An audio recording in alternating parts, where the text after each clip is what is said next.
Bienvenue aux formations sur les compétences pour réussir. Les compétences pour réussir sont les compétences dont on a besoin à différents degrés pour mener à bien un ensemble de tâches professionnelles et pour bien fonctionner dans la vie de tous les jours. Une communication suppose une alternance entre les personnes qui parlent dans un contexte de dialogue. La communication suppose des échanges à tour de rôle entre la personne qui émet un message et la personne qui reçoit ce message, pour en venir à une compréhension et à une entente commune. La communication est bilatérale. Par exemple, les sourires et les mimiques, les contacts visuels, les hochements de tête, les gestes de la main ou les intonations nous communiquent de l'information supplémentaire en lien avec les mots que nous disons. La communication non verbale est principalement constituée des postures, des gestes et des expressions faciales. Toute cette communication qui se fait sans l'usage des mots, c'est ce que nous appelons la communication non verbale. La communication non verbale est diversifiée. Par exemple, dans de nombreux pays du monde, il n'est pas coutume de se saluer en se serrant la main. Dans d'autres pays, lorsque vous établissez un contact visuel direct avec une personne, cela est considéré comme un manque de respect envers cette personne. La communication peut être compliquée. Pour améliorer ses compétences en communication non verbale, il faut être sensible au fait que les gestes et les mimiques peuvent avoir différentes significations pour différentes personnes, en fonction de l'âge, de la culture ou du pays. En cherchant à mieux comprendre l'autre, cette personne vient à faire de même. Cela devient réciproque. Ainsi, les deux personnes en arrivent à une meilleure opinion à propos de l'une et de l'autre. Pour ce faire, les interlocuteurs optent pour une écoute engagée. L'écoute engagée est une attention qui mène à se comprendre au-delà des mots, une approche qui souvent permet d'éviter les mauvaises interprétations ou des mots mal entendus et des malentendus des mots.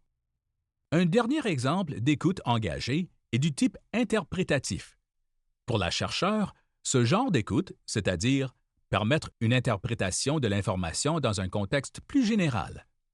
Ce genre d'écoute engagée se manifeste lorsque la personne qui joue le rôle d'auditeur, à savoir celle qui reçoit initialement le message, rassemble l'information et fait, en quelque sorte, une synthèse du message pour ensuite retourner la faveur et demander au locuteur initial si sa propre compréhension du message est juste.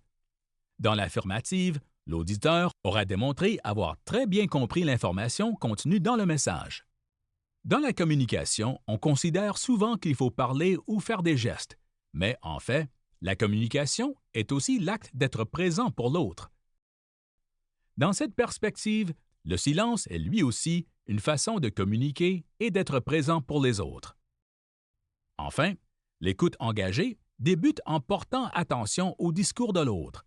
Cela se résume à faire un effort pour comprendre le point de vue de l'autre personne et à démontrer qu'on se soucie de ce qu'elle veut communiquer. Et « Bonjour Sarah ». Oh, Julien, tu as bien raison. Il faut démontrer qu'on est attentif. Et pardonne-moi si tu le veux bien, mais on doit mettre le téléphone de côté si on veut montrer qu'on est attentif, n'est-ce pas? Oui, tout à fait, Sarah. Nous sommes tous d'accord. Lors de la formation sur la compétence de la résolution de problèmes, Clara vous a partagé la méthode PDCA. À mon tour, je vais m'en inspirer pour vous présenter différents volets et différents aspects de la communication en lien avec la gestion de projet. C'est un sujet qui me passionne et que je connais bien.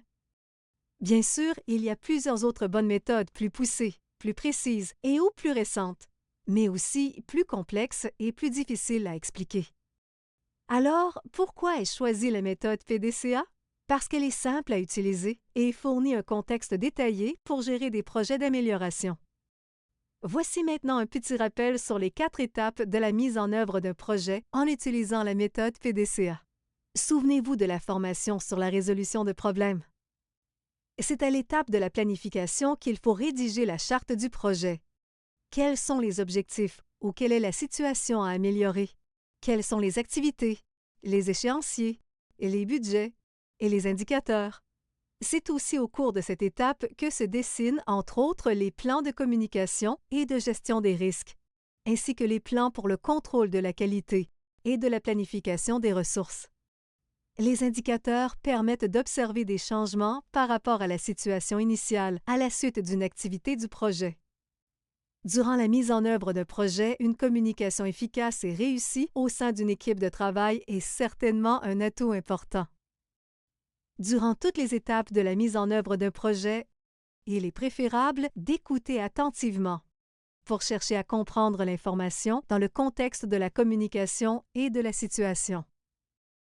Pour améliorer ses aptitudes en communication, il est préférable de faire preuve d'écoute active, d'utiliser un langage approprié et de poser des questions pour confirmer sa compréhension. Durant la mise en œuvre d'un projet, une communication efficace et réussie au sein d'une équipe de travail est certainement un atout important.